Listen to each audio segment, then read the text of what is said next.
ይህ ታሪክ ስለ እመቤታችን ቅድስት ድንግል ማርያም መቼ እንደተወለደች፣ መቼ እንደተጸነሰች ከነዓመተ ምሕረቱ ጭምር እንዲሁም መቼ ወደ ቤተ መቅደስ እንደገባች የምንረዳበትና የምናውቅበት ትልቅ ታሪክ ነው። እንኳን ለእመቤታችን ለቅድስት ድንግል ማርያም ወደ ቤተ መቅደስ ለገባችበት ዕለት በሰላም አደረሳችሁ። ውድ ሕዝበ ክርስቲያን፣ ዛሬ በዓታ ለማርያምን በማስመልከት ስለ እመቤታችን ቅድስት ድንግል ማርያም የማታውቋቸውን ያላስተዋላችኋቸውን ታሪኮች ወደ እናንተ እናደርሳለን። እናንተም ከኛ ጋር ቆዩ። ሁሉን በጊዜው ስትሰራው ካንተ የሆነው መልካም ነው። ቅድስት ድንግል ማርያም በ5485 ዓመተ ዓለም ከቅድስት ሐናና ከቅዱስ ኢያቄም በፈቃድ እግዚአብሔር ተወልዳ እስከ 3 ዓመት ድረስ ከእናቷና ከአባቷ ጋር አደገች። ከዚህ በኋላ ኢያቄምና ሐና የተሳሉትን ስለታቸውን አስታውሰው ወደ ቤተ እግዚአብሔር ወሰዷት።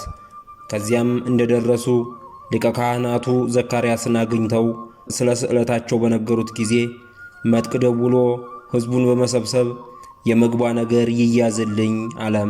ስለ ምግቧ በመጨነቅ ላይ ሳሉ መልአኩ ቅዱስ ፋኑኤል ህብስት ሰማያዊና ጽዋ ሰማያዊ ይዞ ወረደ። ካህኑ ዘካርያስም ለእርሱ የመጣ ስለመሰለው ዛሬስ እግዚአብሔር ክብሬን በሰው ፊት ሊገልጽልኝ ነው በማለት ሊቀበል ተነሳ። መልአኩ ግን ወደ ላይ ራቀበት። ቀጥሎም የቀሩት ካህናቱ እንዲሁ ሕዝቡም ሁሉ ተራ በተራ ወደ መልአኩ ቢቀርቡ መልአኩ ራቃቸው። ምናልባት ለእንግዶች የመጣ ሀብት እንደሆነ ብለው ሐናና ኢያቄም እንዲቀርቡ አደረጓቸው።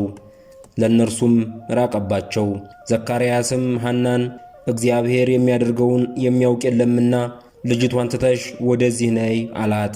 በዚህም ጊዜ እናቷ ቅድስት ሐና እመቤታችን ቅድስት ድንግል ማርያምን ሕፃኗን ትታ ገለል አለች። እመቤታችን ቅድስት ድንግል ማርያምም ድክ ድክ እያለች እናቷን ስትከተል መልአኩ ቅዱስ ፋኑኤል ወደ እርሷ ቀርቦ አንድ ክንፉን አጥሮ በአንድ ክንፉ ጋርዶ መግቧት አረገ።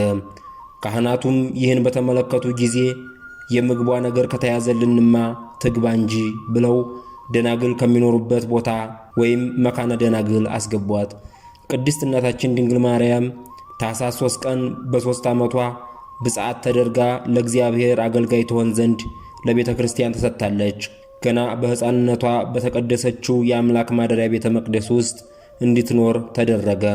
ህብስት ሰማያዊ፣ ጽዋ ሰማያዊ እየተመገበች መላእክት እየጎበኟት 12 ዓመት በቤተ መቅደስ ውስጥ ኖራለች። 15 ዓመት ሲሞላት ግን ለአቅመ ሔዋን በመድረሷ ከቤተ መቅደስ ትውጣልን በማለት አይሁድ በምቀኝነት ተነሱባት። ካህኑ ዘካርያስም ይህንን ሰምቶ እመቤታችንን ጠየቃት። ልጄ እንደምን ትኖሪ ዘንድ ትፈቅጃለሽ አላት። እሷም ከእግዚአብሔር በታች ያለኸኝ አባት አንተ ነህ፣ በዛውም ላይ እናትና አባቴ አደራ ያሉ አንተን ነው፣ ወደ እግዚአብሔር አመልክትልኝ አለችው። ዘካርያስም ወደ እግዚአብሔር ጸለየ።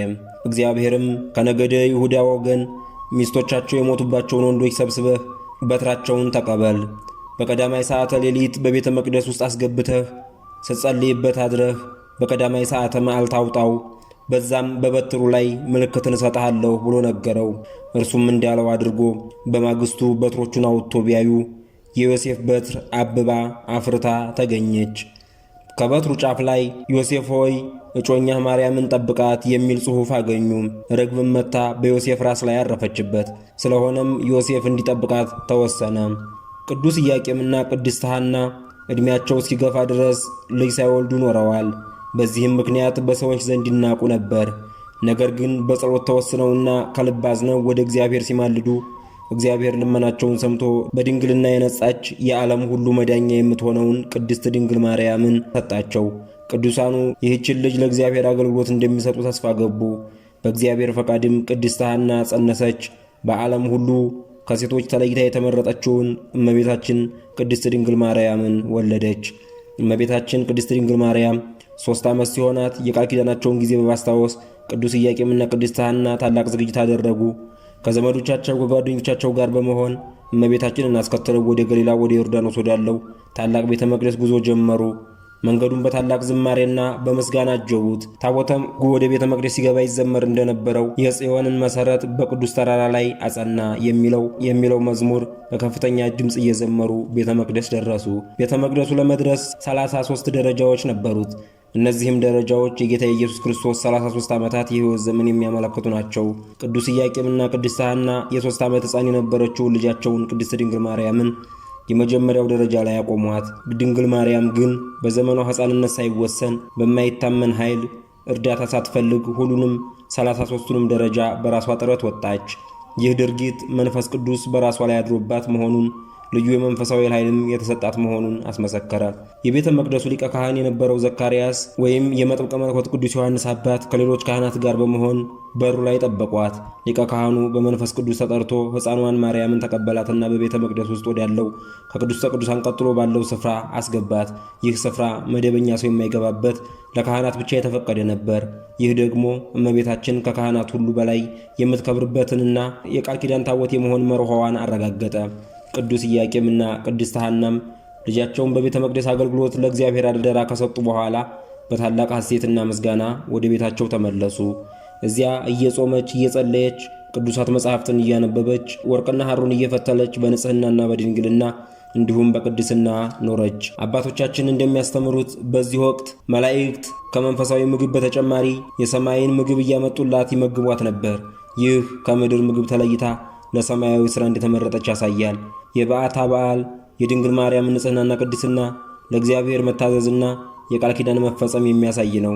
ዛሬም ምዕመናን የእመቤታችንን በረከት ለመካፈልና በሕይወታቸው ውስጥ የቃል ኪዳን ብርሃንን ለማብራት በዓሉን በታላቅ ድምቀት ያከብራሉ። የተከበራችሁ ውድ ኦርቶዶክሳውያን፣ ይህን ታሪክ ወደ እናንተ ስናደርስ ነገ የሚከበረውን የእመቤታችን የቅድስት ድንግል ማርያምን በዓታ ለማርያምን በማሰብ ይሆናል። እናንተ ቪዲዮውን ላይክ፣ ቻናሉን ሰብስክራይብ በማድረግ ለሌሎቹ እንዲደርስ እንዲታረጉ በትህትና እንጠይቃለን።